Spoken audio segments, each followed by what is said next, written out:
안녕하세요. 전진우입니다. 네.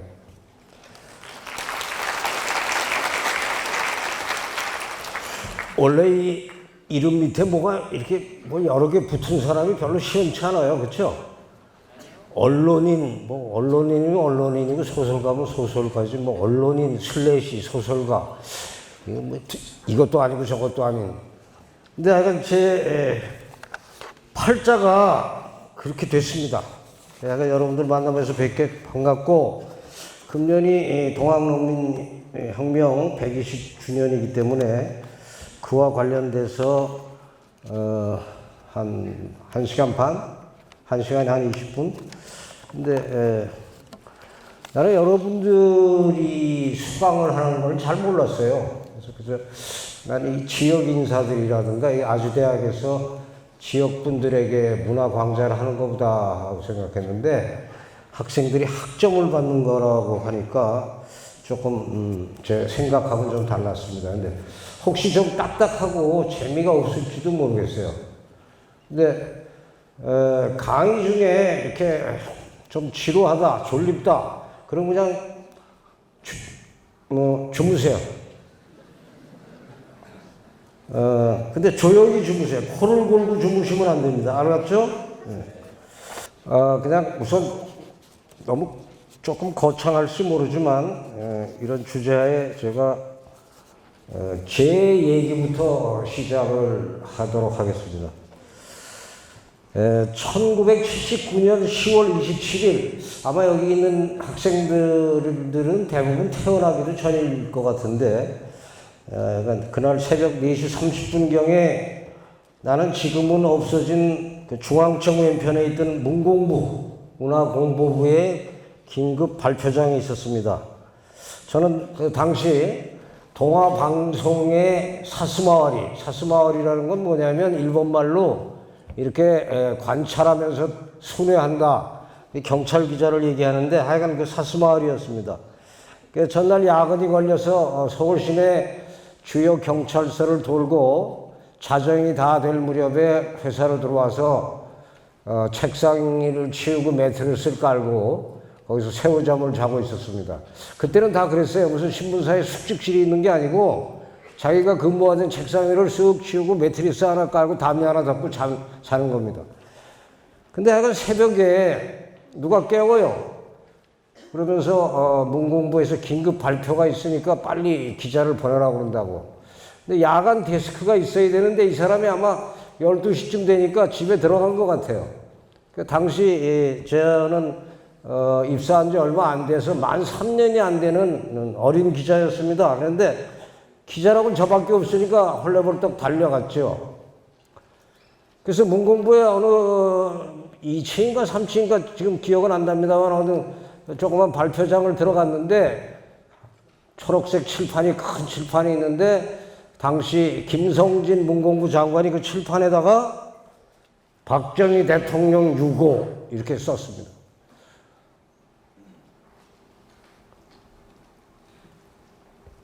갑자기 분위기가 굉장히 싸늘하게 굳어졌죠. 그 당시 박정희 대통령이 누굽니까? 함부로 그 이름도 부르기 어려웠던 그 유신 독재의 말기에 처했던 분이죠. 하여간 그래서 얼마 있다가 한동안 침묵이 유지된 끝에 누군가 물었어요. 유고라고 그랬는데 무슨 얘기입니까? 그러니까 그 문공부 장관이 지금은 그거밖에 얘기할 수 없습니다. 발표한 대로만 보도해 주세요. 이러는 거야, 한 줄 딱. 제가 사무실로 전화를 했어요, 회사로. 그랬더니 그때 나와 있던 야간 데스크가, 이 양반은 뭐 차장급이고 저보다 기자 생활 오래 한 분이니까 딱 감이 왔는지, 야, 그거 5시 뉴스에, 새벽 뉴스가 5시 시작합니다. 5시 뉴스에 생으로 물릴 테니까 생방송 하라 얘기해요. 아니 이거 한 줄밖에 없는데 뭘로 방송합니까? 막 그걸 3번 읽어 그냥. 그래요. 그래서 진짜 5시가 됐습니다. 그럼 어떡합니까? 3번 읽었어요 그냥. 오늘 새벽 정부 대변인 김성진 문공부 장관은 박정희 대통령이 유고라고 발표했습니다. 오늘 새벽 똑같은 거 3번. 그리고 조금 있다가 중앙청 출입기자인 내 선배 기자가 헐겁지겁 달려왔어요. 그때는 이미 이제 알려진 거죠. 비상에 걸린 거예요. 유고라는 게 뭐예요? 변고 났다. 대통령이 사망했다는 뜻이었죠. 그 전날 밤 뭐예요? 청와대 인근의 안가인 궁정동 안가에서 당시 중앙정보부장인 김재규가 쏜 총에 박정희 대통령이 총에 맞아 죽은 사건입니다. 여러분은 들어본 적 있죠? 몰라요? 그땐 태어나지 않아서 몰라요? 그런 사건이 있었습니다. 그래서 바로 그 얘기였어요. 그런데 중앙청에서 나와서 정신없이 이미 회사 차는 들어가 버리고 중앙청에서 동아일보가 있던 세종로거리는 멀지가 않았으니까 슬슬 걸어오는데 새벽 뉴스를 들었는지 이 새벽잠이 없는 노인네들이 아마 새벽 방송을 들었는지 그때부터 이미 사람들이 몰려오는 거예요. 몰려 나왔어요. 아마 그 근처 사는 분들이겠지만. 근데 그때 문득 제 눈에 그분들이 옛날 임금이 승하했을 때 임금이 돌아가신 소식을 듣고 황망해서 거리로 쏟아져 나오는 조선 백성 같은 느낌을 받았습니다. 그 의미는 나중에 천천히 얘기를 하고요. 그러면서 문득 대단히 불길한 느낌을 받았어요. 그 불길함의 정체는 그 다음에 드러났습니다. 그 이듬해 전두환 신군부가 권력의 아욕을 나타내면서 그해 5월에 광주에서 광주 사태가 벌어졌죠. 그 자세한 얘기를 여기서 되풀이를 하지는 않겠습니다만은. 그런데 대단히 참혹하고 참담한 사건이 벌어졌는데 당시 계엄사령부의 검열 정책에 의해서 한 줄도 보도할 수가 없었어요. 광주 시민들이 무참하게 학살되고 있다. 뭐 이런 얘기들이 확인되지 않은 소문까지 합치면 입에 담을 수 없는 참상의 소식들이 전해지는데 한 줄도 보도할 수 없었어요. 서울시청에 있는 검열단이 있는데 서울시청에 기사를 가져가면 이 사람들이 이건 안 된다, 이거 빼라, 저거 빼라. 결국은 한 줄도 보도를 못했어요. 그래서 저를 비롯한 젊은 기자들 중심으로 이게 무슨 기자냐. 사실 보도조차 못하는 게 무슨 기자냐. 이건 안 되겠다. 그래서 검열 철폐하라. 검열 철폐하지 않으면 우리는 보도와 제작을 일체 거부하겠다. 뭐 이런 운동을 하기 시작했습니다. 무슨 대단한 운동 아니죠. 우리끼리 그저 유인물 만들어서 돌리고 뭐 이런 거였어요. 뭐 거리에 나가서 외친 것도 아니고. 그런데 그해 8월에 이른바 자율정화란 명목으로서 강제 해직이 됐습니다. 신군부의 방침에 어겼다는 거죠. 그래서 그 당시 동아일보사에서 약 33명의 기자들이 강제 해직이 됐습니다. 물론 해직된 사람들 중에는 자유언론 운동하고는 관계없는 분들도 몇 명 끼어 있었지만은 당시 신군부는 그런 식으로 해서 기자들의 해직을 물타기하는, 그렇죠? 젊은 기자들이 언론 자유를 위해서 싸우다 해직된 게 아니라 뭐 부패 부정에 끼었던 기자들이다 이런 식으로 물타기를 하면서 그런 식으로 쫓아냈습니다. 자, 이런 경우 저는 어떤 존재일까요? 어떤 한 역사의 한 부분으로서 존재하던 역사적 존재일까? 아니면 우연히 어떤 시대에 어떤 데 있다가 운 나쁘게 또는 불운하게 회사에서 떨려난 어떤 개인적 존재일까요? 여러분들에게 뭐 당장 답변을 요구하지 않습니다. 답변하라는 것도 아닙니다. 답변하기도 어려운 문제입니다. 좀 거창한 얘기일 수도 있기 때문에 그렇죠. 그래서 그러나 이 얘기를 일단 화두로 여러분들에게 던져보고자 하는 겁니다. 그리고 이 화두를 풀기 위해서 이제 우리가 한 200여 년 전 저 조선 말기 시대의 여행을 시작해 볼까 합니다.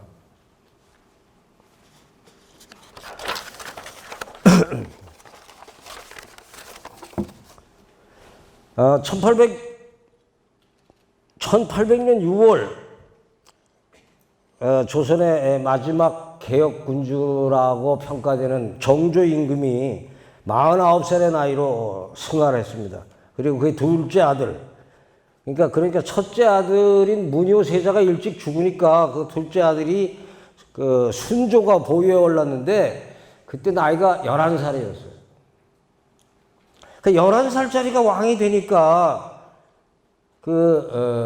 정조의 할아버지였던 영조 임금, 정조의 아버지인 사도세자를 그 아버지인 영조 임금이 뒤주에 넣어서 죽였죠.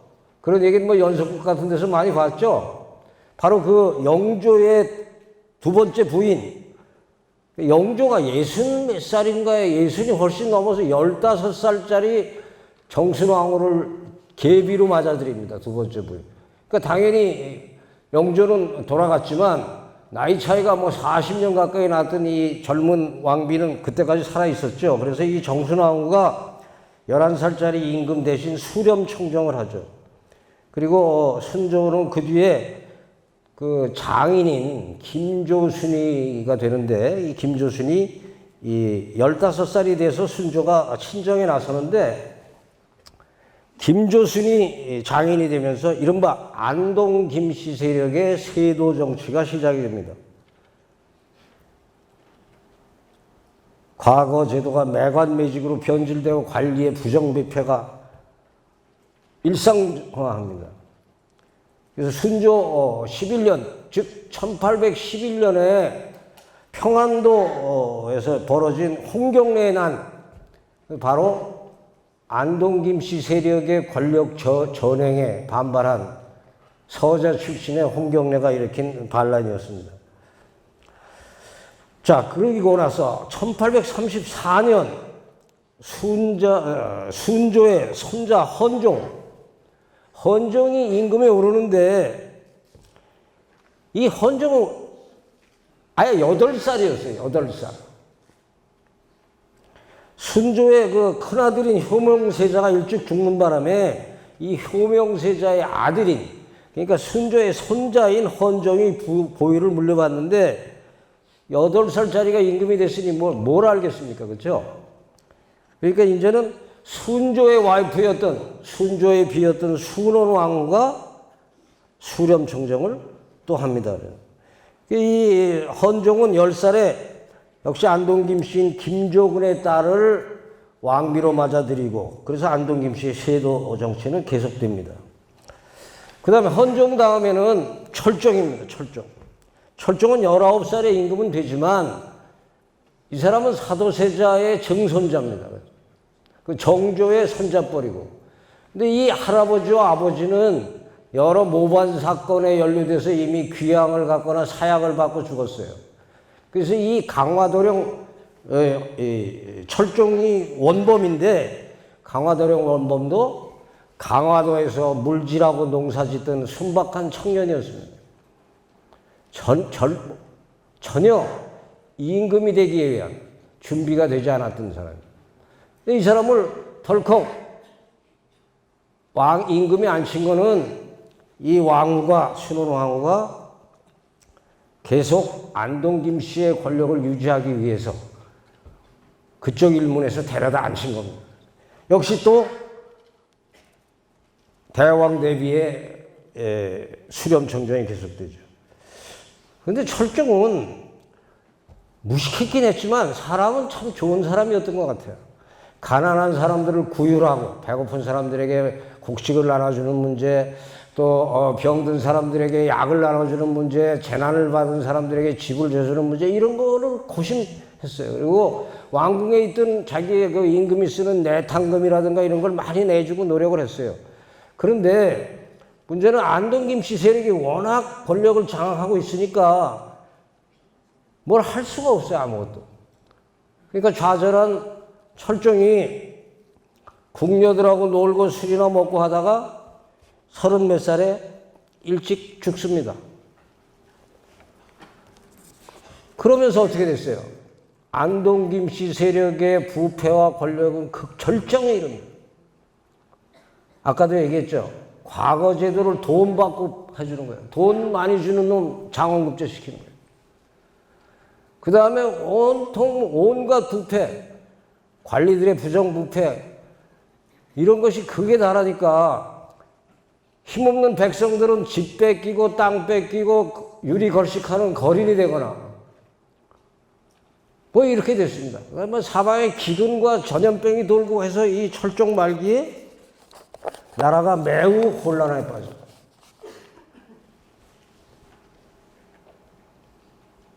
그리고 이 나라의 조선 왕조, 약 500년을 이끌어온 조선 왕조의 기틀이 거의 붕괴되다시피 합니다.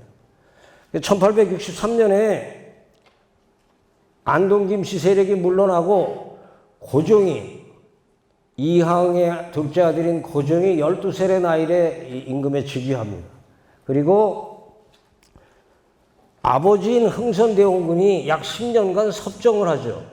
여러분 잘 알다시피 흥선대원군은 안동 김씨 일문의 세력들을 쫓아내고 개혁을 하고 또 전국에 퍼져있던 서원들,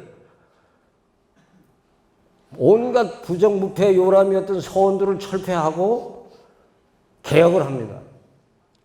그런데 경복궁을 중건하느라고 너무 많은 돈을 들인 데다가 여러분이 잘 알다시피 대원군은 척사사상, 그래서 쇄국전쟁에 매달립니다. 시대의 흐름인 이미 그때는 서양의 유럽 제국주의, 유럽 자본주의 국가들이 동쪽으로 몰려오던 그런 시대였습니다. 그런데 그것을 대원군은 막으려 했습니다.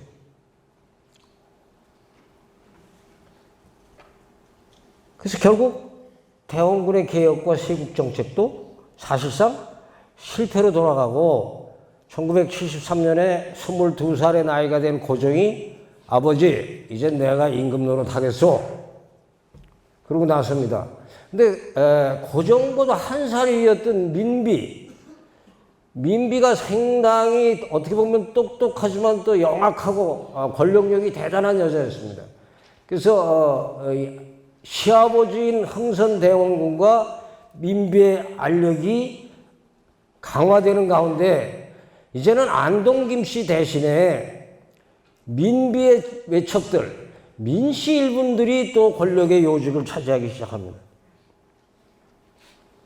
그리고 여기 표에서 본 것처럼 약 반세기가 더 지나면서 결국 조선은 멸망하게 됩니다. 지금까지 얘기한 걸 보면 참말로 통한의 19세기죠. 1900년도부터 1900년대 말까지 시작되는 1800년대 초부터 정조가 죽은 1800년부터 시작해서 안동 김씨의 세도 정치가 한 60여 년간 계속되고 그 뒤에 또 민씨 권력이 독점하면서 나라가 부패하고 힘은 약화되고 또 시대의 조류인 개항이라든가 서구 자본주의 세력, 서구 식민지 세력과의 갈등을 이겨내지 못하고 결과적으로는 일본의 식민지로 전락하는, 그러니까 한 세기를 잘못 보냈기 때문에 이 나라가 일본의 식민지로 전락하는 것입니다. 자, 이걸 일일이 다 무슨 역사 강의하는 거 아니죠, 그죠? 한번 봅시다. 1866년에 병인양요. 이거는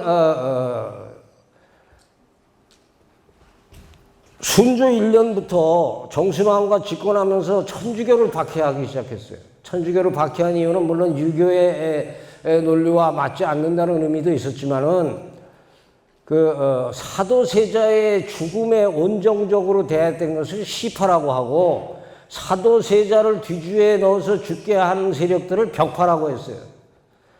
사도세자의 부인인 해경궁 홍씨의 장인부터 해서 그쪽 외척들은 다 사도세자를 죽이라고 했던 사람이에요.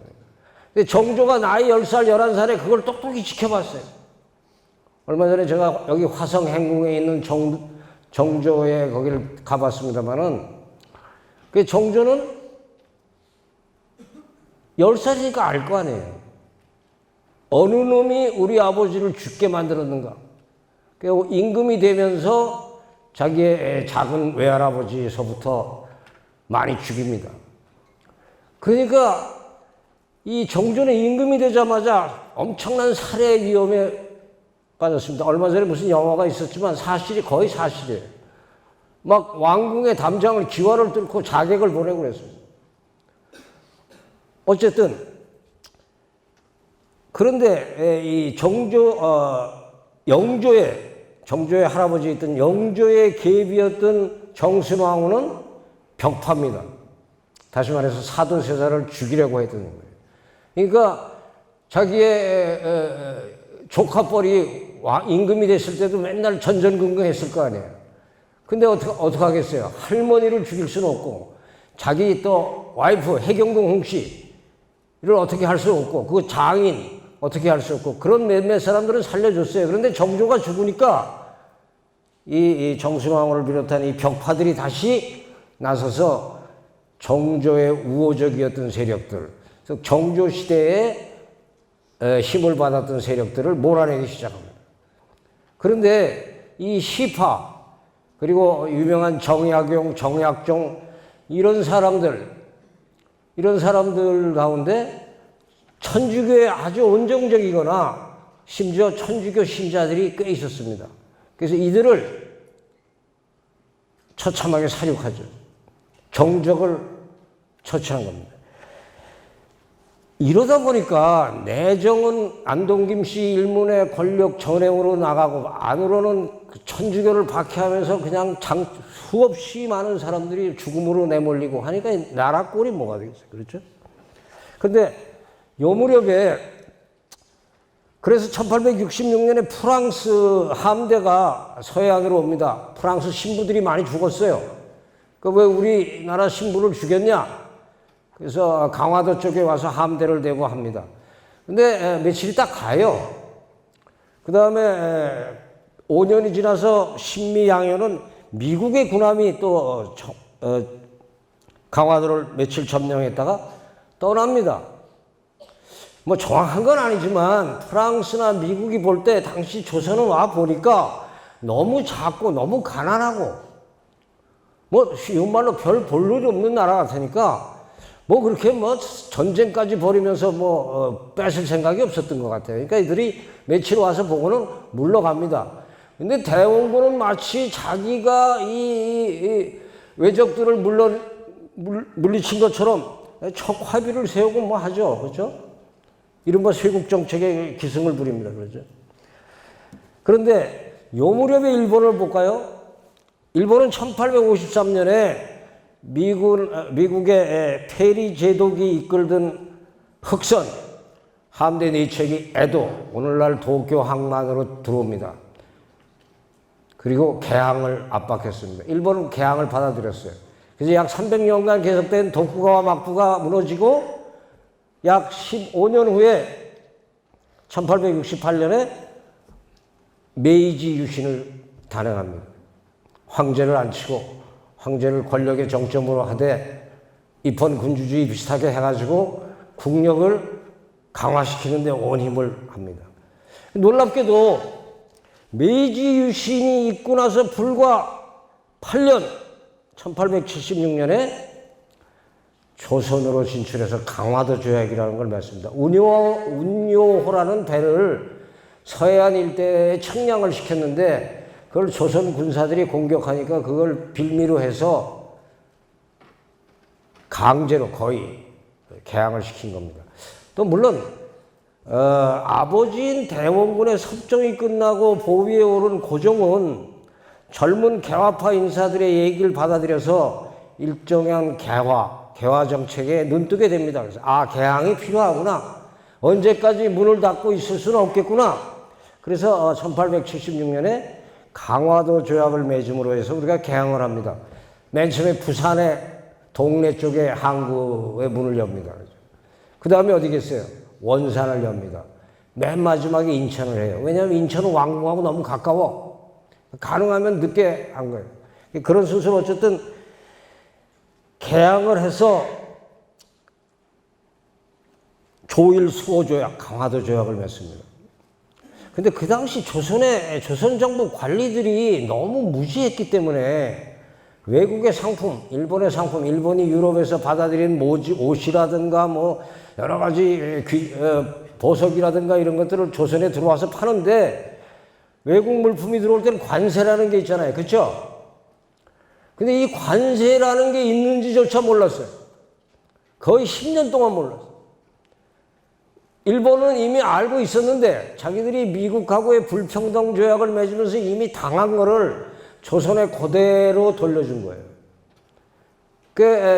일본의 잠상들, 밀무역군을 잠상이라고 그랬는데 이들이 와서 조선의 질 좋은 쌀을 싼값에 사들여가고 또 그들이 가져온 물품을 비싸게 팔고 폭리를 취했습니다. 이러면서 한국의 시전 상인들, 농민들에게 그 피해가 돌아갔습니다.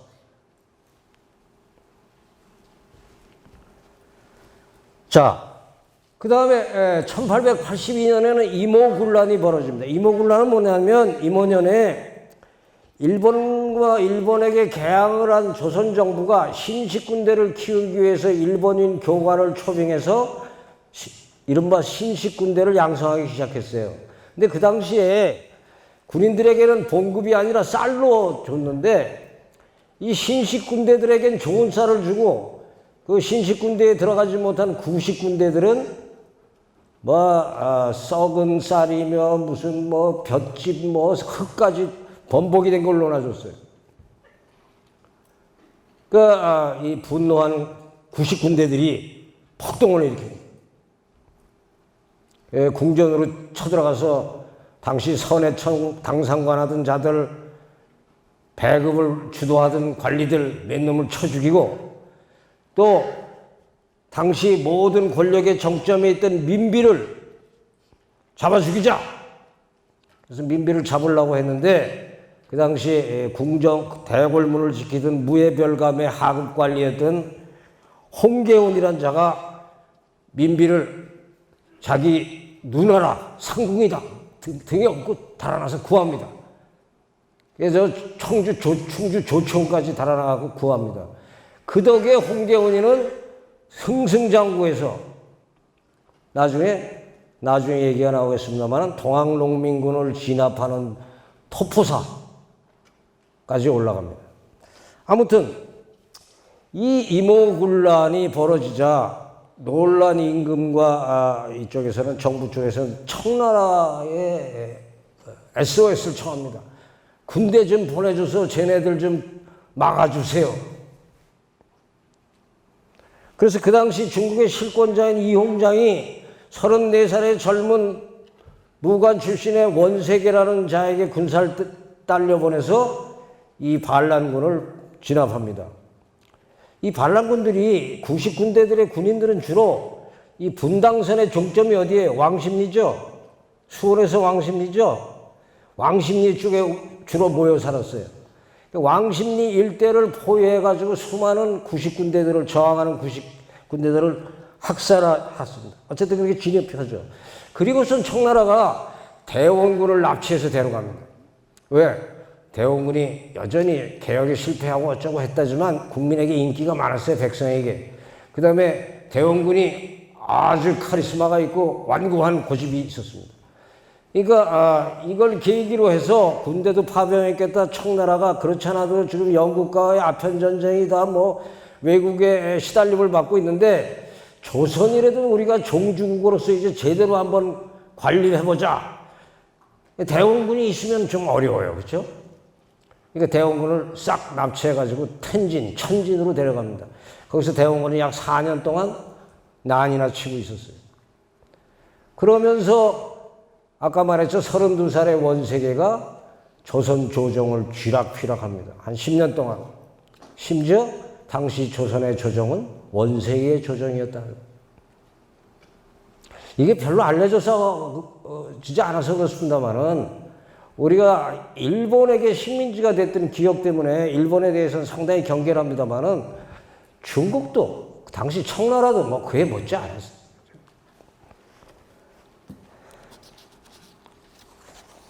아무튼 실질적으로 원세계가 조선의 총독 노릇을 합니다. 그런데 이모군란 이후에 청이 청나라의 입김이 강화되자 김옥균, 박영호, 서재필 뭐 이런 일본 또는 유럽에서 유학을 했던 젊은 개화파 인사들이 야 이건 아니지 않느냐. 일본에 가서 보니까 일본의 문물이 급속도로 발달하고 일본의 국력이 급속도로 강화되니 우리가 일본을 모델로 해서 우리도 빨리 개화 개혁을 해야 되겠다. 그러려면 이 조정을 엎어야 된다. 그래서 갑신년에 정변을 일으킵니다. 그 당시 일본 공사가, 내 이름은 기억 안 납니다. 일본 공사가 또 부추겨요.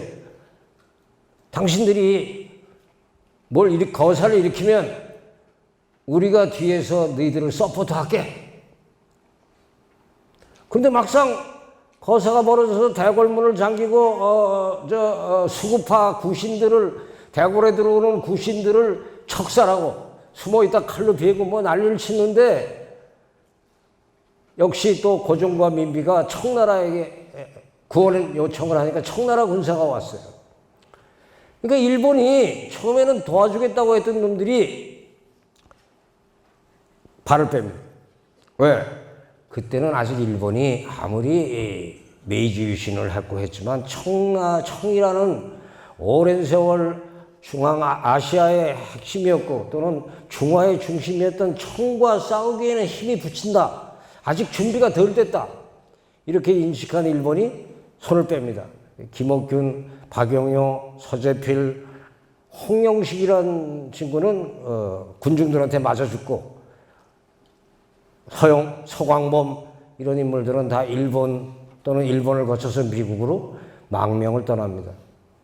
그 서광범이 나중에 전봉준을 재판하는 재판장이 됩니다. 그렇죠?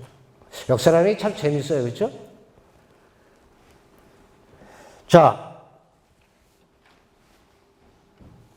그리고 다시 10년 후 갑신정변이 있고 10년이 지나서 이른바 동학농민전쟁이 벌어집니다. 동학농민전쟁으로 하는 게 맞느냐? 혁명으로 해야 되는 거냐? 뭐 학계에서도 논란이 좀 있었어요. 근데 제가 보기에는 혁명이라고 하기에는 여러 가지 조건이 좀 미흡했던 게 아닌가. 물론 혁명적 요소가 있어요. 신분질서 파괴라든가 여러 가지 혁명적 요소가 있지만 혁명으로 가기에는 아직은 좀 미약했던 거 아닌가. 그래서 저는 전쟁이라고 정의를 합니다. 제 생각이 꼭 옳은 건 아니에요. 여러분들이 다른 생각할 수 있습니다. 어쨌든 오늘 이 자리에서는 동학농민전쟁으로 정리를 하겠습니다. 자, 그러면 동학이 뭐냐? 동학의 지도자들과 그들이 내세웠던 이념 또는 종교적 성향 등을 알아보도록 하겠습니다. 자, 동학을 창제한 사람은 수은 최재우예요. 이 사람은 1824년에 태어나서 1864년에 40살에 죽었죠. 참들 다 일찍 죽어도 하는데 일찍 죽은 거 아니에요. 저때 40살이면 꽤 살 만큼 산 겁니다. 저때 우리나라 남자의 평균 수명이 30몇 세밖에 안 돼요. 그러니까 40살이면 살 만큼 산 거예요. 그러니까 그때는 60까지 살면 이건 뭐 대단한 거죠. 환갑잔치하고. 그렇죠. 근데 요새 뭐 60 넘으면 그 뭐 어디 노인 취급도 안 해요. 그렇죠. 저도 60이 넘었는데 별로 노인 같지 않죠. 뭐 대답도 안 하네. 에? 대답 잘하고 나중에 질문 잘하는 사람한테 내가 선물 하나 주려고 준비해 왔어. 근데 뭐 그 선물에 또 혹할 사람들도 아니니까. 하여간 수은 최재우는 어려서부터 부모를 잃고 뭐 이런 얘기 있죠. 그렇죠?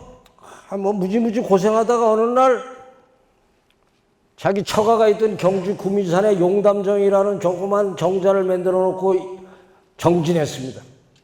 아, 이 세상을 어떻게 바꿀 것인가? 뭐 하는데 이 설화가 항상 있어요. 그렇죠? 어느 날 온몸이 떨리고 한기가 나면 뭐 정신이 혼미한 상태에 하늘님의 소리가 들려오기 시작했어요. 너에게 이제 개벽의 시대를 열게 하겠노라. 개벽이 뭐예요? 세상을 바꾼다. 5만 년의 낡은 시대가 지나고 이제 5만 년의 새로운 시대가 오니 내가 이제 나의 뜻을 세상에 널리 알리거라. 그래서 이 사람이 동학이라는 종교를 만들었습니다. 왜 동학이라고 했느냐? 당시 어쨌든 조선 민중들에게 퍼져나가던 서학, 천주교가 유럽에서 왔으니까 서학이니까 동학은 동쪽에 우리 거다. 그래서 동학이라고 했습니다. 천주교가 정식으로 공인된 거는 그로부터도 한 20몇 년이 지난 1886년에 프랑스와 조선이 정식 수교를 맺은 다음에야 공식 인정됐습니다만은 어쨌든 그 무렵에 수많은 박해에도 불구하고 천주교가 뿌리 깊게 내려가고 싶었어요. 거기에 대응해서 최재우가 동학이라고 붙인 겁니다. 그런데 동학과 서학은 뭐가 다른가 기본적으로? 서학은 외재, 즉 하늘에 존재하는 하나님을 믿는 거라면 동학은 내재, 우리 몸속에 있는 하늘님이 밖에 돼 있는 게 아니다 이게 하늘이. 우리 몸속에 있는 하늘님을 믿자. 그게 동학의 첫 출발입니다. 그런데 이게 어떻게 발전하냐? 우리 몸속에 시천주, 저기 있죠? 시천주. 하늘님을 모시는데 밖에 있는 하늘님을 모시는 게 아니야. 우리 몸속에 있는 하늘님을 모시는. 근데 이게 어떻게 되냐? 그 다음에 이대 교주인 최시영으로 가면 사인여천, 사람을 하늘같이 여겨라. 그리고 인내천이다. 인시천이다. 사람이 곧 하늘이다. 이런 뜻으로. 그럼 뭐 대단한 것도 아닌 것 같네. 하지만 잘 생각해봐요. 그 시절에는 대단한 겁니다. 반상의 계급의 신분의 계급의 차이가 엄연한 조선시대 말기인데 그때 사람이 같다? 양반 상인의 차별이 없다? 어른 여자 아이의 차별이 없다? 이거는 무슨 천지개벽의 얘기죠. 그렇죠? 그러니까 양반이나 뭐 이런 사람들이 펄쩍 뛸 일이죠. 그렇죠? 아, 그렇지 않겠어? 맨날 마님, 뭐 이렇게 부르던 종이, 노비가 어느 날 갑자기, 아저씨, 김씨 아저씨, 우리 뭐 같은 사람인데 맘먹읍시다. 그거 어떡하겠어, 그거? 기가 막힐 노릇하겠어. 내가 좀 우스갯소리 했지만 어쨌든 이 평등사상이 놀라운 겁니다. 저 뭐 유럽에 1789년 무슨 프랑스 대혁명이 일어나고 유럽에 군주제가 넘어가면서 평등사상이 생겼다고 하지만 조선에도 1800년대 중반에 오면 최재우의 동학에 의해서 우리 나름의 평등사상이 인식되기 시작한 거예요. 그건 놀라운 변화였습니다. 그래서 양반에게 맨날 착시도 하고 서른노왕하고 또는 양반집 출신이지만 서자라고 해서 출세길이 막히고 또 장사하면서 돈은 벌었지만 그저 평민이라고 대접 못 받던 많은 사람들이 그래 이 동학이야말로 기가 막히게 좋은 거구나. 맞아. 우리가 저들만 못할 게 뭐 있어. 평등하잖아. 이들이 수많은 사람들이 동학에 입도합니다. 그래서 동학이 아주 빠른 시일 내에 뿌리를 내리게 되는 겁니다. 그런데 아까 얘기한 것처럼 이런 동학의 평등사상, 인내천 사상이 왕조의 또는 양반 기득권 세력들에게는 엄청난 위협 요소였습니다.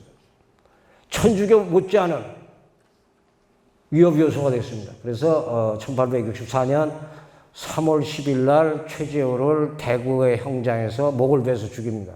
좌도 난정이다. 왼쪽 도가 아니라 사악한 도를 좌도라고 했습니다. 사악한 도로 바른 정치를 흐리게 한다. 그래서 목을 쳐서 죽입니다. 그런데 자기의 운명을 알았든지 최재우는 자기가 죽기 약 8개월 전인가 자기의 제자 중을 찾아온 최시영에게 도통을 물려줍니다. 최시영 역시 가난한 부모 없이 가난하게 자라서 머슴 노릇도 하고 조지소, 뭐 종이 공장에서 일하는 뭐 이런 갓난 세월을 보내다가 경주 용담에서 최재우가 득도했다는 소리를 듣고 백리길을 걸어서 찾아갑니다. 종이 세뭇, 그렇죠? 100장씩 이렇게 묶은 걸 한뭇이라고 하는데 세뭇을 선물 갖다 바치면서 선생님, 저를 가르쳐 주십시오. 그래서 최재우가 최시영을 3년 동안 그에서 일한 다음에 그럼 이제부터 네가 내 다음에 교주가 되거라. 최시영이 2대 교주가 됩니다. 근데 이 최재우는 평등사상을 말로만 한 게 아니에요. 자기네 집에 있던 종, 최재우도 뭐 몰락한 양반이지만 양반 출신이었으니까 여자 종을 자기 며느리로 삼았습니다. 또 다른 종은 아예 자기 딸에 입적시켰어요. 몸으로 보인 거죠, 그렇죠? 어쨌든 최시영은 아까 얘기한 것처럼 최재우의 우리 몸 안에 하늘을 모신다는 것에 한 발 더 나가서 사람 대하기를 하늘같이 하라. 또는 만사지가 시기로아니다. 밥 한 그릇에 우주의 모든 이치가 담겨 있다. 왜 그랬어요? 그때 너무 유리걸씩 배를 굽는 사람들이 너무 많았어요. 그래서 유무상자다. 좀 넉넉하게 사는 교도들은 가난한 교도를 도와라. 그러니까 너도 그냥 너도 나도 할 것 없이 엄청나게 수많은 사람들이 동학에 몰려들게 됩니다. 그렇죠. 그래서 최시영은 말했습니다. 사람은 곧 하늘이요. 모든 사람은 제 몸 안에 하늘을 모신 평등하고 거룩한 존재일 것이니 사람 섬기기를 하늘님같이 하라. 그러니까 힘없는 자들, 노비들, 백정들, 무당들, 천민, 가난한 소장농, 농민 이런 사람들이 아주 열광적으로 동하게 됐습니다. 근데 1871년에 경상도 경주 동북 쪽이 영해지방이라는데 이필제라는 인물이 있었습니다. 이 사람도 양반가 출신이지만 서자였어요. 그래서 한 번도 과거에도 못 나가고 불만에 쌓여 있다가 최시영을 찾아갑니다. 우리 손잡고 세상을 한번 바꿉시다. 근데 그 당시에 그 지역에 많은 사람들이 동조했어요. 그 중에 신향이라는 게 있습니다. 구향과 신향으로 나누는데 구향은 기존에 지주라든가 사대부 출신이라든가 양반가들이 신향이고 구향은 장사해서 돈 벌거나 또는 어떻게 돈 벌어서 돈 주고 과거해서 벼슬자리 얻었거나 이런 사람들을 새로운 집안의 양반이라고 해서 신향이라고 그랬어요. 근데 구향이 신향을 여전히 무시해. 인정을 안 해. 그러니까 이 신향들이 동학에 또 입도합니다. 그러니까 이 필제가 이러한 사람들을 규합해서 반란을 일으킵니다. 그런데 너무 엉성해가지고 한 4일 만에 3, 4일 만에 그냥 괴멸이 돼요. 최시영은 당시 동학이 막 번창하고 있는 초장인데 이 난리 때문에 저 소백산을 타고 충청도로 강원도로 도망기려고 합니다. 이 필체는 달아났다고 하는데 나중에 붙잡혀서 아마 죽은 걸로 알고 있어요. 그리고 그 당시에 동학 교도들이 수백 명이 목이 잘립니다. 그래서 최시영이 그때 당한 경험이 먼 훗날 20몇 년 후에 동학농민전쟁 때 초반에 전봉준과 김계남과 손아중을 중심으로 한 동학농민전쟁 1차 전쟁 때 최시영은 가담을 안 합니다. 오히려 하지 마라. 도 닦는데 열심히 하지 뭘 무기를 들고 싸우려고 하느냐 말렸어요. 왜요? 최시영은 영해 지방에서 벌였던 참담한 실패, 즉 이필제의 난으로 해갖고 겨우겨우 살려가던 동학이 괴멸적인 타격을 받은 걸 기억하고 섣불리 나섰다가는 또 한 번 당할 것 같으니까 계속 못하게 했어요. 그러다가 가을이 돼서 나중에 얘기하겠습니다만은 전봉준, 김계남 세력과 힘을 합칩니다. 그래서 그것이 동학-농민전쟁 제2차 전쟁이 되는 겁니다. 그건 조금 나중에 얘기가 될 거예요.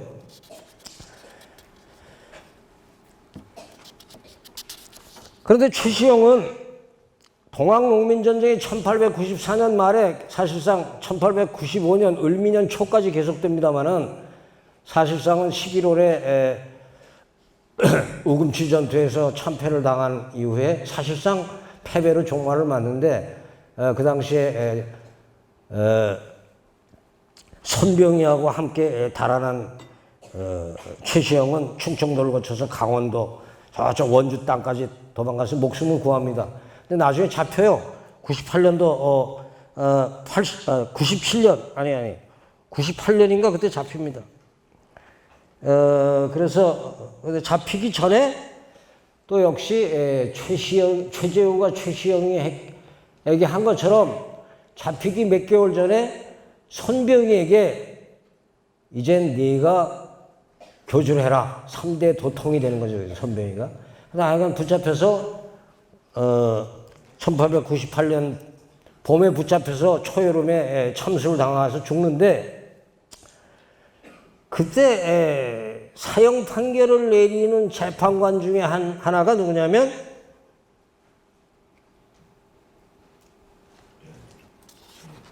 조병갑입니다. 이 얘기 조금 이따 나오겠지만 조병갑은 누구예요? 동학농민전쟁의 불씨가 된 고부밀란, 가렴주구의 화신, 부패의 화신으로 알려진 조병갑이가 동학농민전쟁으로 해서 쫓겨나고 유배지로 쫓겨갔던 유배지가 사면복권돼요. 몇 년 후에는 다시 동학의 제2대 교주 최시영에게 사형을 얻는 겁니다. 이게 얼마나 어처구니 없고 기막힌 역사입니까? 그죠? 얼마나 바르지 못한 역사입니까? 죄인이 다시 살아나가지고 최시영의 사형을 한다.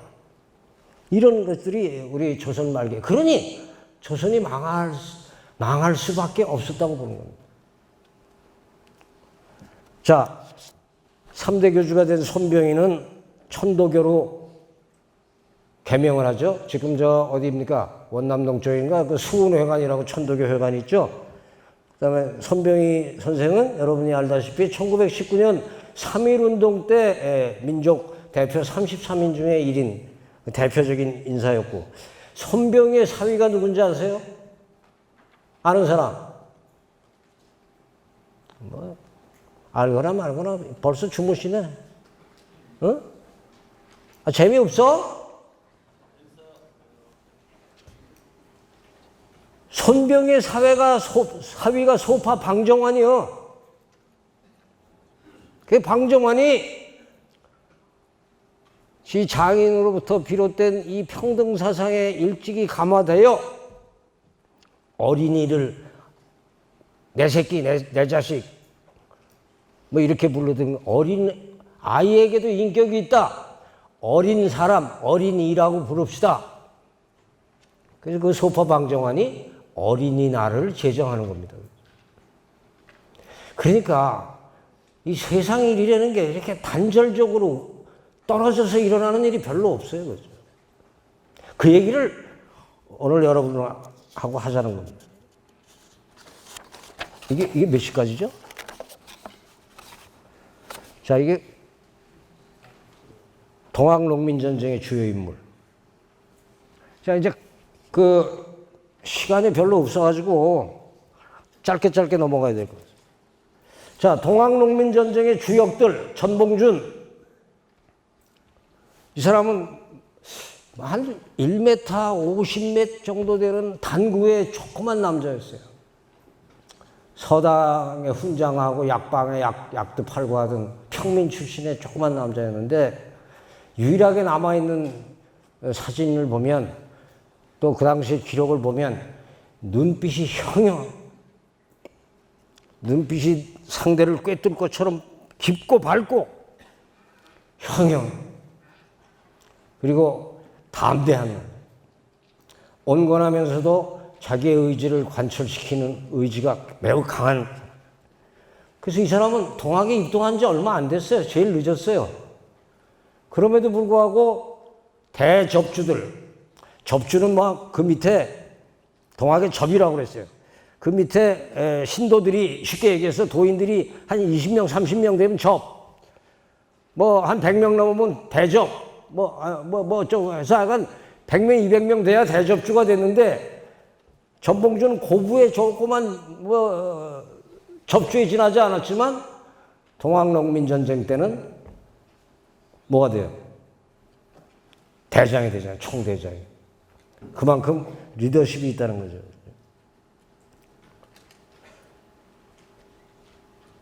그런데 이 전봉주는 사실은 무력보다는 관민상화, 관리와 민간이 서로 도와서 세상을 제도적으로 바꿔나가기를 원했습니다. 그 집강소를 마련해서 자치행정을 통해서 폐정들, 못된 정치를 없애고 나쁜 제도들을 고치주기를 임금에게 간하고 그런 과정을 밟아서 세상을 개혁해나기를 온건한 개혁주의자였어요. 어떤 면에서. 물론 그게 안 됐죠. 그죠? 그래서 동학농민전쟁 초기에 농민군이 관군들을 물리치고 승승장구하니까 동학농민군에 따라 나왔던 일부 불량배들, 무례한들, 또는 천민 출신들, 백정 이런 사람들이 그동안 양반 또는 유생들 이런 사람들에게 멸시당하고 수탈당한 분풀이를 하기 시작했어요. 갓을 쓰고 지나가는 양반 쫓아가서 갓 뺏기고, 심지어 양반집 처녀들을 막 보쌈하다시피 끌고 가고 이런 못된 짓을 했어요. 그 전봉준이 엄청나게 고민을 합니다. 이걸 막아야 됩니다. 전봉준이 꿈꾸었던 세상은 양반과 유림까지를 연대해서 참으로 바른 세상을 만들려고 합니다. 저들과 같이 연대하지 않으면 성공할 수 없다는 걸 알고 있었어요. 근데 막을 수 없었어요. 그렇죠? 일반 사람들은 그렇잖아. 옳았구나. 이 판에 너 한번 당해봐라. 그런데 또 한 명의 김계남은 그걸 묵인했습니다. 방관했어요. 그래, 분풀이를 좀 해야지. 얼마나 오랜 세월 당해왔는데 분풀이도 좀 하고 그래야 그 힘으로 싸울 거 아닌가? 말리기만 해서 되겠는가? 이런 생각을 갖고 있었어요. 강경한 노선이었습니다. 자기 말 안 듣는 양반이나 유생들은 가차없이 목을 베었어요. 임금이 보낸 사신도 김계남이 직접 목을 잘랐어요. 전봉준이 말릴 틈새도 없이 했어요. 그러니까 어떻게 됐어요? 또 유림과 양반들이 등을 돌리기 시작했어요. 계급이식 때문에. 그렇잖아요. 우선 당장 자기들이 위협하니까. 그래서 결국 농민군과 양반유림, 일부 양반유림들이 농민군에 참여하는 사람들도 있었지만 대다수는 등을 돌리기 시작했습니다. 그것이 동학농민이 전쟁의 혁명까지 다다르지 못한 요인 중에 하나라고 저는 봅니다. 또 동학농민전쟁이 결국은 실패할 수밖에 없었던 큰 요인 중에 하나입니다. 그런데 어쨌든 전봉주는 동학농민군이 전주성을 점령하는데 그 전으로 해서 새로운 신임감사 김학진이라는 인물이 내려오는데 이 사람이 전봉준하고 손을 잡고 관민상화를 합니다. 놀라운 것은 이 정상품이에요. 지금 장관급 이상입니다. 이런 사람이 전봉준에게 자기 집무실을 내줍니다. 나는 저 뒷방에 가 있을게요. 놀라운 일이죠, 그렇죠? 그렇게 해서 관민상화를 합니다. 그렇게 해서 전라도 각 지역에 집강소라는 걸 만듭니다. 그래서 동학의 지도급 인물들이, 두령급들이 집강소의 우두머리가 돼서 민원을 받고 뭐 부패한 관리들을 붙잡아서 족치기도 하고, 또 이자를 너무 고율의 이자를 받는 애들은 붙잡아다가 이자를 토해내기도 하고, 서민들의 고충을 들어주는 이른바 자치행정의 경험을 쌓아가는 겁니다. 농민의 역량이 반짝 커지죠. 근데 그게 잘 안 됐어요. 지방마다 달라요. 지역마다 달라요. 또 동학 접주 두령들의 성향에 따라 달라요. 아까 얘기했지만 김계남이 같은 사람은 남원에 자기 터를 잡고 거기를 호령했는데, 김계남은 집강소 이런 거 안 했습니다. 말 안 듣는 놈 데려다 그냥 곤장 치고, 저항하면 목배 죽이고. 전봉준이가 생각한 건 너무 달랐어요. 이러한 것들이 쌓여서 집강소 통치, 정치가 사실상 크게 성공하지 못했습니다. 그리고 가을이 됩니다. 그 다음에 손아중, 이 전봉준, 김계남, 손아중이 동학농민전쟁의 3거리입니다. 3명. 근데 손아중은 나이는 어리지만 아주 훤칠한 키에 이목구비가 잘생긴 남자. 그리고 온화하고 사람을 많이 거느렸어요. 대접주입니다. 정읍 일대에 수만 명의 동학도인들이 손아중 밑에 들어가요. 전봉준도 손아중 계열의 고부 접주였을 뿐이에요. 근데 어쨌든 전봉준이 고부 밀란이 결과적으로 실패로 돌아가니까 손아중을 찾아갑니다. 왜 찾아가요? 손아중을 잡아야, 손아중의 동학 조직의 협력을 받아야 혁명이 있든 전쟁이 있든 뭔가 세상을 바꿔낼 수 있다. 그래서 내려갑니다. 그래서 손아중이가 전봉준이하고 손을 잡습니다. 그렇게 해서 사실상 무장해서 선언을 합니다. 이제 우리가 일어납니다. 그게 동학농민전쟁의 시초입니다. 흔히들 고부군수 조병갑이 얘기, 고부에서의 얘기들이 마치 동학농민전쟁의 모든 것인 양 또는 시초인 양 얘기하는데 그건 아니에요. 그건 그냥 1860년대 이후에 1년이면 30-40차례 전국 방방곡곡에서 벌어지는 여러 밀란 중에 하나였습니다. 그 당시에 군민들, 주민들의 의식은 고을의 경계를 넘으면 반역죄가 된다 해서 넘어가려고 그러잖아요. 임금이 보낸 관군과 싸우면 역적이라고 싸우려고 그러잖아요. 그런데 전봉준과 손아중이 손을 잡음으로 해서 그들 산하에 있던 동학 조직을 활용함으로 해서 이들이 이제 경계를 넘어서, 고을을 넘어서 한대 연대하고 합칩니다. 그래서 약 4,000명이 무장해서 고부에서 백산으로 올라갑니다. 그것이 최초의 농민전쟁의 시작입니다. 그리고 거기서 김계남, 김덕명 여러 사람들이 합류를 합니다. 그렇죠? 그렇게 해서 1차 농민전쟁, 즉 반봉건전쟁이 시작되는 겁니다. 또 한 명, 서장욱은, 이 사람은 최시영의 사돈이에요. 근데 일찍이 아주 나이는 전봉준이나 김계남이보다 몇 살밖에 차이 안 나는데 이 대부격을 한 사람입니다. 워낙 일찍이 동학에 입도한 데다가 아주 동해 번쩍 서해 번쩍 하는 하여간 기인이었다고 그래요. 그래서 이 사람은 주로 청주에서 활동했는데 충청도는 북접이라고 그러고 전라도는 남접이라고 그랬어요. 북접 사람인데 남접의 젊은 지도자라고 어울려서 동학농민전쟁을 일으키는 계기를 마련하는데 중요한 인물입니다. 근데 너무 자료가 없어요. 인물에 대한 자료들이. 뭐 1900년에 죽었다는 말도 있는데 정확한 게 아니에요.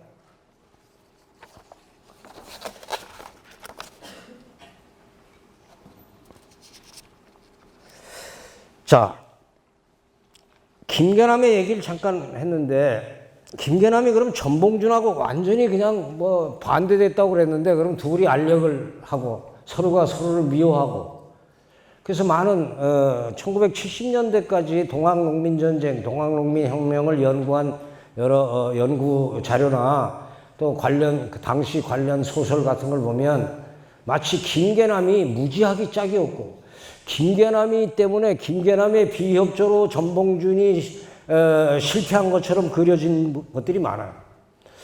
또 일부 김계남의 자손들이 너무 전봉준에게 포커스가 맞춰지는 거에 대해서 아주 그 시기 질투로 해서 나쁘게 전봉준이 얘기하는 그런 것도 있습니다. 근데 제가 1990년대 전후로 해서 젊은 학자들이 연구한 수백 편은 좀 후라이고, 하여간 뭐 100편 가까운 논문을 샅샅이 읽어본 결과 결코 나쁜 사이가 아니었어요. 자, 1894년 8월에 김계남이 남원에서 재봉기를 선언합니다. 일본이, 조금 얘기가 또 나중에 나오겠습니다만, 일본이 경복궁을 점령하고 조선을 먹어 치우려는 야욕을 분명히 드러내자 이제 반봉건, 폐정개혁, 뭐 민생 이런 걸 내세웠던 1차 전쟁이 아니라 이제 반외 항일 투쟁으로 나가는 게 제2차 전쟁입니다. 그런데 그때 2차 전쟁에 봉화를 올린 사람이 김계남이에요. 그때 전봉준이하고 손아정은 달려가서 말렸습니다. 여보시오 김접주, 김접장, 아직은 때가 아니다. 추수가 끝나야 농민들이 일어나지. 지금 8월인데, 음력 8월이죠. 한참 조금 있으면 추수해야 될 텐데 농민들이 추수 안 하고 칼 들고 창 들고 쫓아오겠느냐. 좀 기다리자. 근데 김계남이 그랬습니다. 모인 사람들이 흩어지면 다시 모이기 어렵다. 내가 일어나겠다. 그리고 전봉준에게 그런 얘기를 한 건지 내가 쓴 소설에는 그런 얘기를 넣었습니다. 전봉준에게 얘기합니다. 당신은 양반 유생과의 연대를 중시하지만 나는 그렇게 생각 안 합니다. 저들이 언제 한 번이라도 우리와 함께 한 적이 있습니까? 그러니까 난 저 무지랭이 농민들, 천민들과 같이 일어나 싸우겠소. 선언합니다. 그런데 선언해놓고 이장 움직이질 않아. 무려 49일 동안 남원성에 있어야 된다는 무슨 점괘가 나왔다 뭐 이런 이상한 명분을 내세워서 움직이질 않아요. 그걸 가지고 온갖 비난이 쏟아지고 그 뒤에 여러 가지 연구자들도 그걸 많이 비난합니다. 그런데 제가 천천히 관련 자료들을 검토해 본 결과 그거는 김계남이 피하려고 한 게 아니에요. 전봉준에게 시간을 준 거예요. 당장 일어나려면 군사도 모으고 곡식도 모으고 뭐 곡물도 모으고 병기도 모으고 하려면 한 달 반 이상 시간이 필요해요. 49일을 그렇게 정해준 겁니다. 그래서 놀랍게도 전봉준이 2차 봉기에 나서는 삼내에서 다시 군사를 이끌고 논산으로 갑니다. 논산에서는 이제 손병희가 또 몇천 명의 군대를 끌고 내려와서 거기서 합치기로 했어요. 올라가는데 그 이틀 후에 김계남이 전주로 옵니다. 전봉준이 올라오는 걸 보고 딱 타이밍 맞춰서 올라옵니다. 그러니까 전봉준이 싸운 거 시기해서 일부러 안 싸우려고 안 나왔다? 그게 아니야. 이건 뭐 정설은 아닙니다만 제가 관련 자료를 면밀히 검토한 결과 그런 해석이 가능하다고 저는 봐요. 그래서 전봉준에게 일어날 수 있는 시간을 준 거예요. 그런데 그냥 얘기하면 좀 이상하고 하니까 참원회 하기에 내가 49일 동안 움직이면 안 돼. 그런데 전봉준이 다시 공주로 올라갈 때 김계남은 청주로 갑니다. 그건 뭐예요? 합쳐서 싸우지 그랬냐? 뭐 그런 얘기 있어요. 그렇죠? 둘이 힘을 합쳐서 같이 공주를 공격했으면 이겼을 수도 있었는데, 그런데 역시 많은 자료를 검토하는 결과 이길 수가 없는 전쟁이었어요. 그런데 김계남이가 생각한 건 뭐예요? 전봉준이가 공주로 갈 때 나는 청주로 가면 일본군과 관군의 무력을 분산시킬 수 있다. 그렇게 도와주는 것도 도와주는 거 아니에요? 그렇잖아요?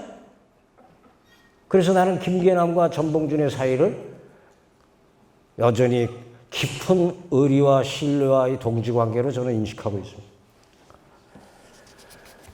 자, 주요 인물들 뭐 계속 할 수는 없어요. 시간이 없고.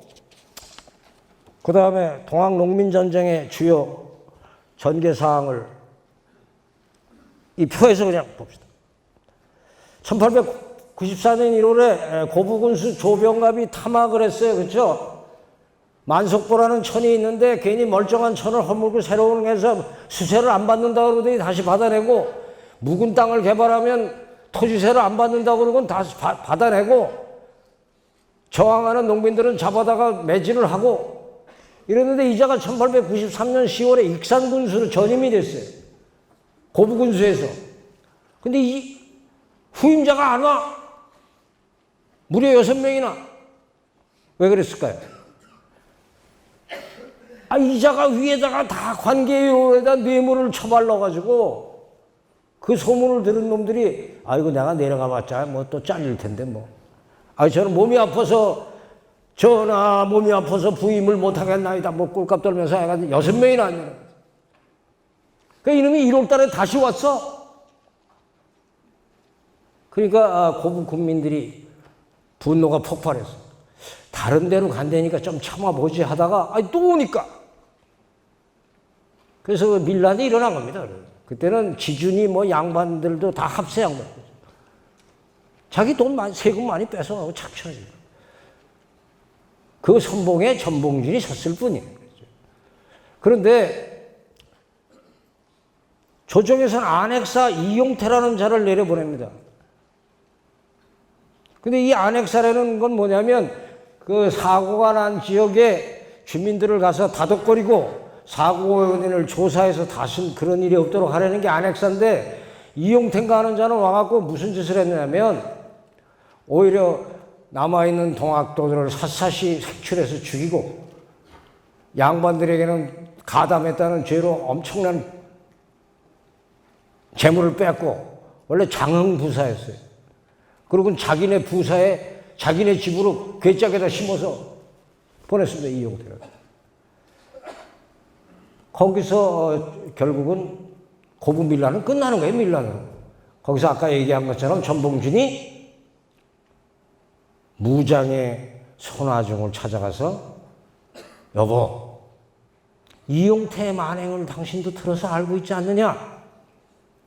민심이 천심이고 민심이 수천 자루의 총칼보다도 더 무서운 것이요. 지금 일어나야 돼요. 그래서 일어난 게 무장기포입니다. 그것이 아까 얘기한 동학농민전쟁의 상황이 되는 거예요. 그게 무장기포가 3월 20일이야. 그 다음에 고부 근처에 백산이라고 있어요. 뭐 높이가 한 얼마 안 돼. 내가 가보니까 아주 낮은 구덩이야. 그런 조그만 언덕이야. 근데 그 언덕에 올라가니까 사방이 팍 다 보여. 기가 막히더라고. 거기가 평야지대니까 그런지 내가 가봤어요, 현장. 이게 책을 쓰느라고 남도를 한번 쭉 들러봤죠. 그래. 거기 모여서 전열을 정비합니다. 그래서 총대장의 전봉준, 그 밑에 총괄령의 김계남, 손아중, 고문의 김덕명, 뭐 선봉장의 영솔장의 최경선, 뭐 이렇게 해가지고 이 사람들이 가는 겁니다.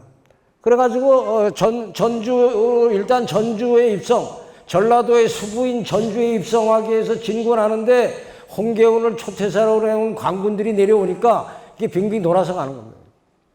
분산시키려고. 일로도 몇천 명 가고 전로도 2천 명. 그래서 황토제라고 고부에서 얼마 떨어진 그 진흙밭이 있는데 그 언덕배에서 처음에 싸웁니다. 근데 거기서 대승을 거둬요. 뭐 대승이랄 것도 없어. 지방군들 뭐 몇백 명하고 싸워서 승리를 해요. 그리고 다시 움직이다가 정읍 근처의 황룡천 전투에서 최초로 홍계훈의 경군, 서울에서 내려온 임금이 내려온 군대.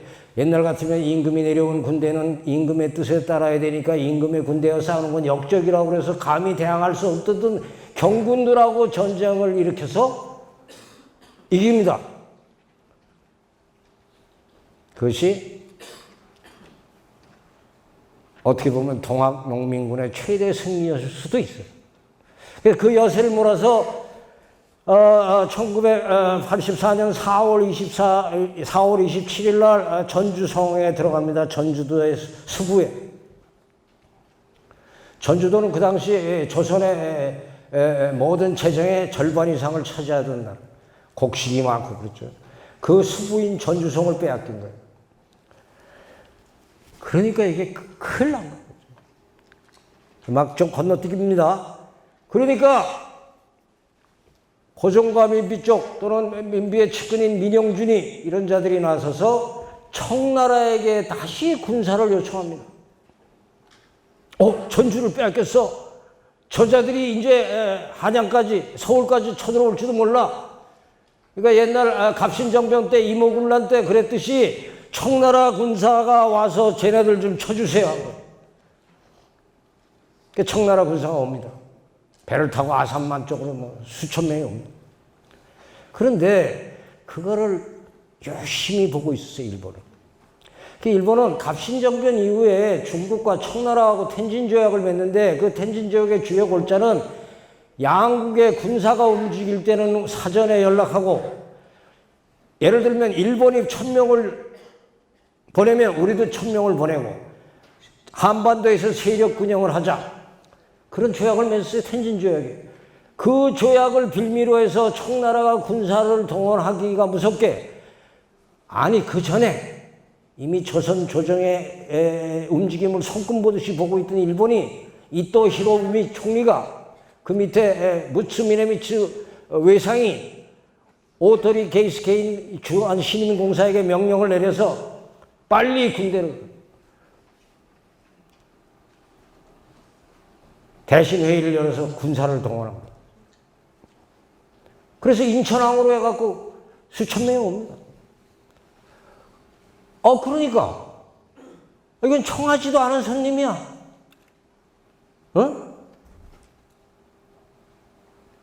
아니 이게 동학농민군 좀 치려고 청나라 좀 보내달라고 하는데 일본이 더 막강한 군대를 보내니까 이 조정이 깜짝 놀라고. 그 뒤늦게 부랴부랴 청나라한테 그냥 다시 돌아가 달라 뭐. 일본에게도 야 청나라가 돌아갈 거니까 너희들도 돌아가라 뭐. 그런 다음에 그런 소식이 알려지니까 5월 8일 날 전봉준이 전주에서 김학진과 화약을 맺습니다. 자, 어찌됐든 우리 때문에 외국의 군대, 청나라와 군대, 일본의 군대가 와서 지금 조정이, 왕조가 무너질 위기에 빠졌으니 우리가 물러납시다. 뭐 그런 의미가 있었어요. 물러났는데 다 흩어져서 물러나요. 뭐 다 흩어지진 않았어요. 뭐 총칼 숨겨놓고 어디 숨구멍을, 어쨌든 전주에서 물러났는데, 물러났으면 농민군을 치기 위해서 파병했던 청나라 군대, 또 청나라 군대의 파병을 빌미로 삼아서 조선에 들어왔던 일본 군대는 물러나야 되잖아. 당연하잖아요, 논리적으로. 근데 얘네들이 아무도 안 물러납니다.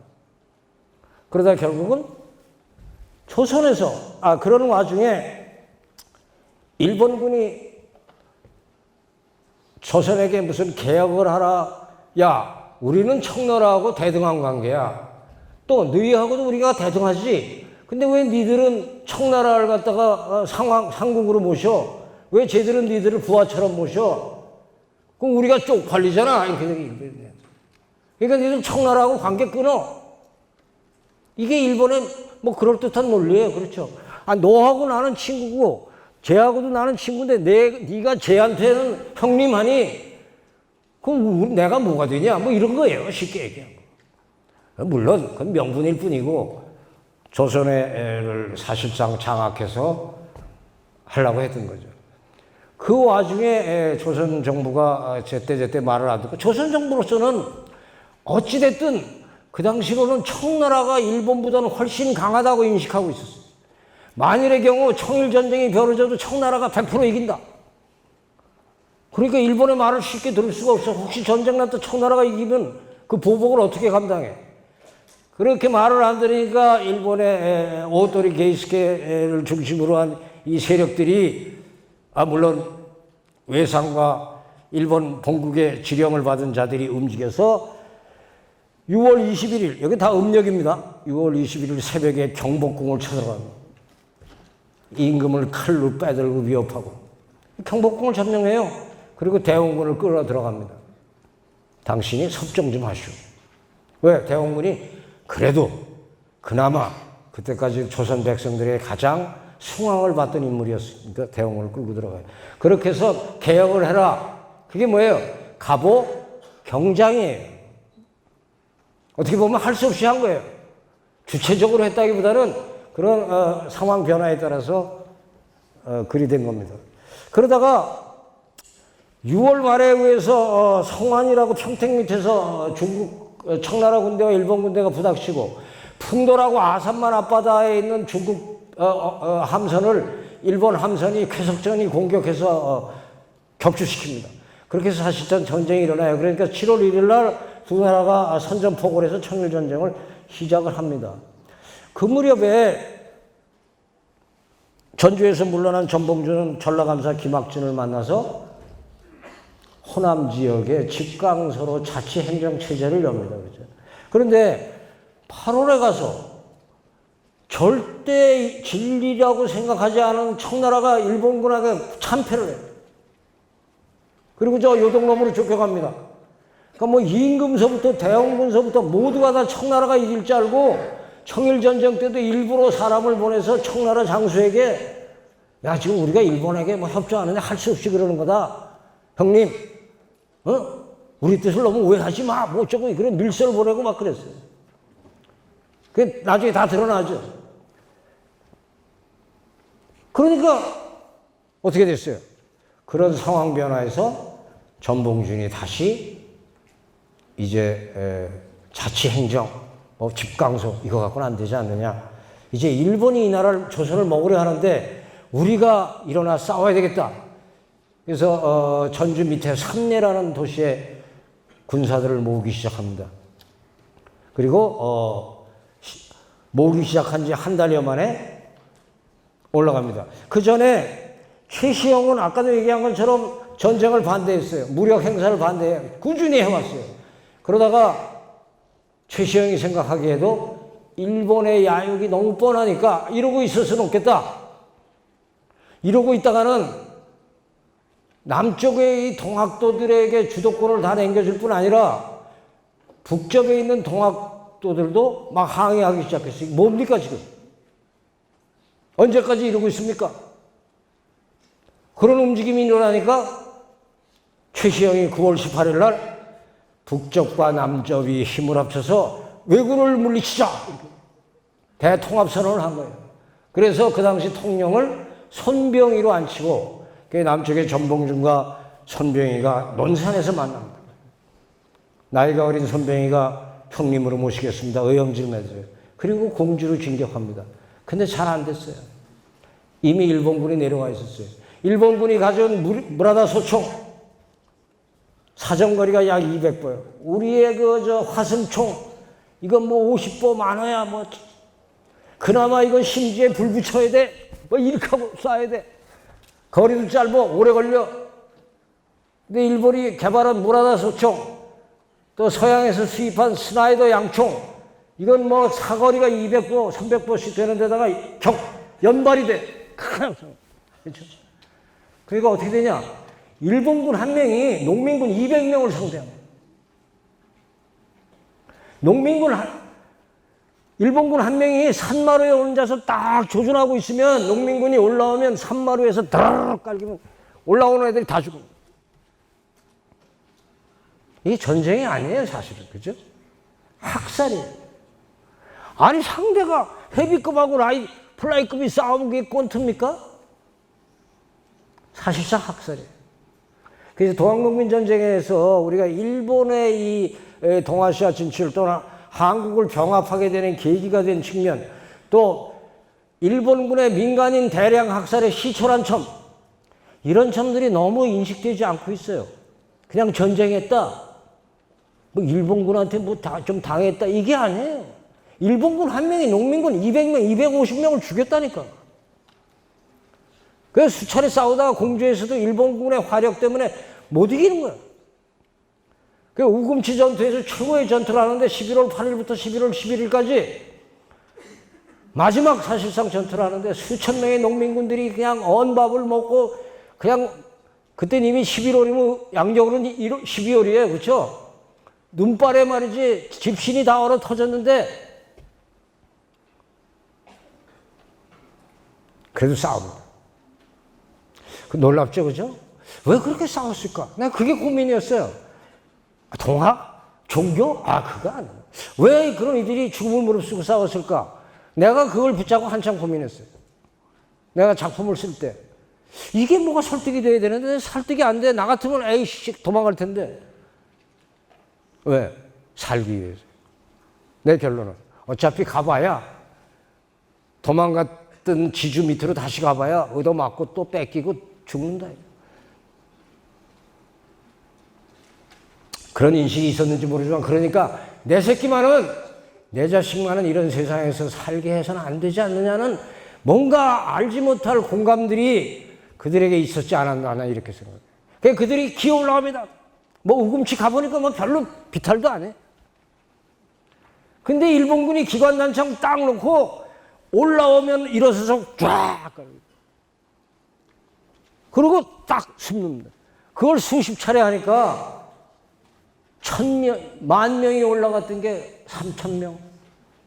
2번, 3번 공격하고 나니까 10,000명이 올라갔는데 500명 남아. 그래서 선봉준이 피눈물을 흘리면서 해산을 합니다.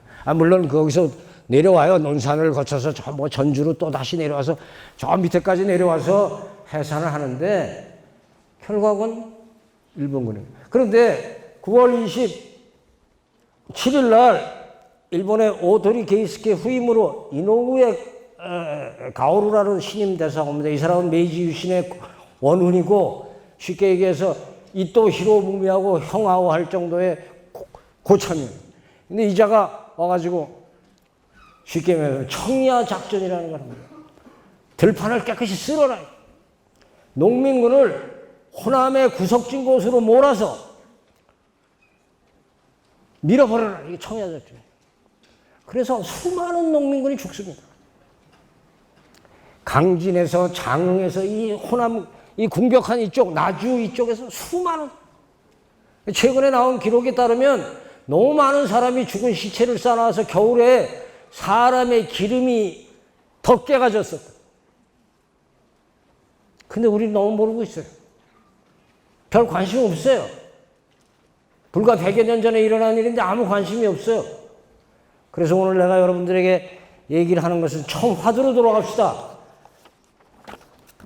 1979년 10월 새벽에 30대 초반의 한 젊은 기자가 대통령의 죽음이라는 변고를 소식을 들었고, 광화문으로 나왔을 때 그 대통령의 죽음에 놀라서 쏟아져 나온 인파들을 봤을 때 불길함을 느꼈고, 그 다음에 해직이 되는 거예요.